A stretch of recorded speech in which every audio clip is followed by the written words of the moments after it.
money going into temporary accommodation, I want to see having immediate effect. In other words, more accommodation available. Now, obviously, it'll take some time to get it into place. But Where is this accommodation? Starmer's Channel crisis. 29,003 crossings and counting. The promise that change is nothing. Before we dive into what might be the most damning indictment of Keir Starmer's leadership yet, make sure you hit that subscribe button. What I'm about to reveal will fundamentally change how you view this government's competence, and you'll want to be here for every devastating detail that follows. 29,003. Let that number sink in for a moment.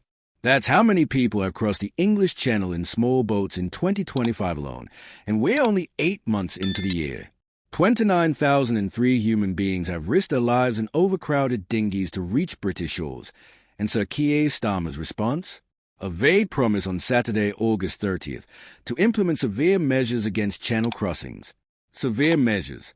After 8 months of record-breaking arrivals, the Prime Minister's grand strategy is to promise that this time, he really means it. This isn't just policy failure.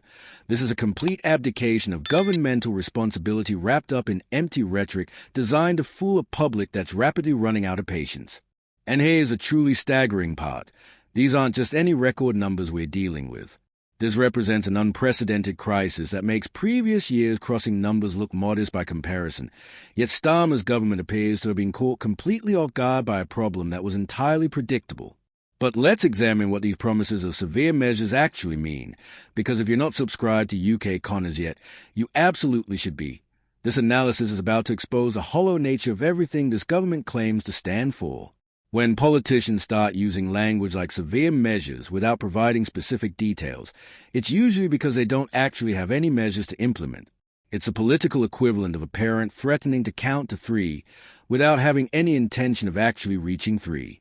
What makes this situation particularly galling is the sheer scale of the government's failure to prepare for what was obviously coming.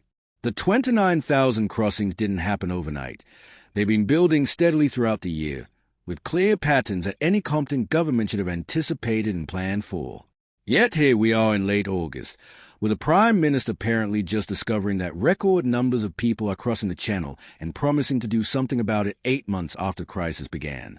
The timing of Starmer's promise is also remarkably convenient, coming just as public pressure reaches a crescendo and his own MPs begin expressing private concerns about the government's handling of immigration policy.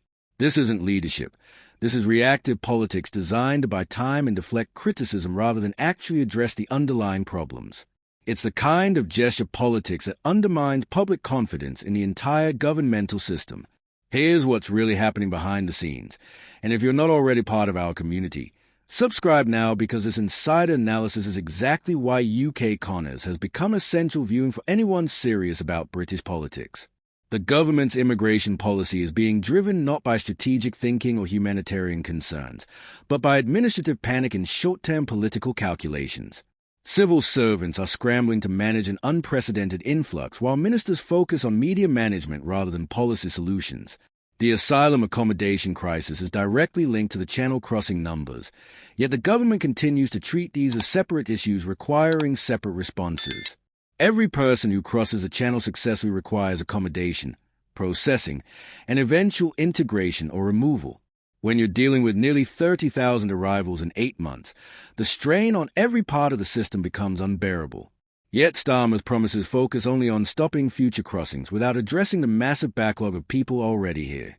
This disconnect reveals a fundamental lack of understanding about how immigration systems actually work. You cannot solve the Channel crossing crisis without simultaneously solving the asylum processing crisis, the accommodation crisis, and the integration crisis. They are all part of the same system, and treating them as separate problems guarantees failure across all fronts. But this government seems incapable of joined-up thinking, preferring instead to announce tough measures on one aspect while ignoring the systemic failures that make those measures meaningless. The international dimension of this crisis makes Starmer's position even more precarious, and make sure you're subscribed, because this global context is crucial for understanding just how badly this government is failing. Britain's European neighbours are watching our inability to control Channel crossings with a mixture of concern and frustration. Every successful crossing encourages more attempts, and every failed British response undermines regional cooperation on migration management. France, in particular, has grown increasingly skeptical of British promises to address the crisis. They've invested significant resources in supporting British efforts to prevent crossings, but the record numbers suggest that cooperation isn't translating into results. When Starmer talks about severe measures, European partners are understandably wondering whether this represents genuine policy change or just another round of British political theatre designed for domestic consumption. Here's where the story gets even more interesting, and if you're finding this analysis as compelling as I hope you are, hit that subscribe button and share this with anyone who thinks they understand British immigration policy. The record crossing numbers aren't just embarrassing for Starmer politically, they're undermining Britain's entire approach to border security and immigration control. When nearly 30,000 people can successfully circumvent official immigration channels in less than a year, it sends a clear message that British border controls are essentially optional for anyone determined enough to ignore them. This has implications far beyond asylum policy. If small boat crossings continue at current rates, they'll fundamentally alter the demographics and economics of British immigration policy. Legal immigration routes become less relevant when illegal routes are so obviously successful. Integration policies become meaningless when the numbers arriving exceed the system's capacity to process them effectively. And public support for humanitarian immigration policies erodes when the public perceives that the government has lost control of who enters a country and under what circumstances. The economic impact of housing 29,000 asylum seekers is also staggering, though the government seems reluctant to provide transparent figures about the true cost.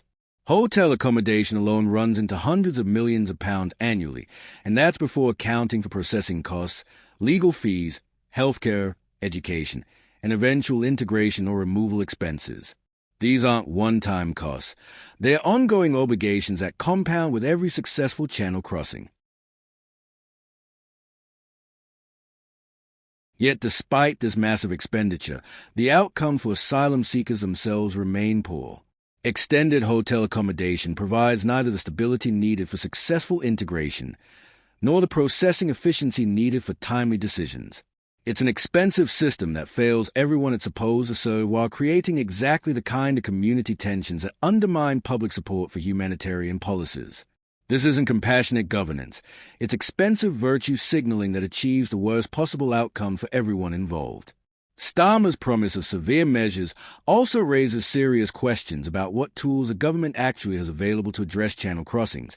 And if you're not subscribed yet, you really should be, because this technical analysis reveals just how limited the government's options really are. The most effective deterrent measures, fast processing, swift removal of unsuccessful applicants, and offshore accommodation, are either politically unpalatable to Labour's base or legally constrained by international obligations that the government seems unwilling to challenge.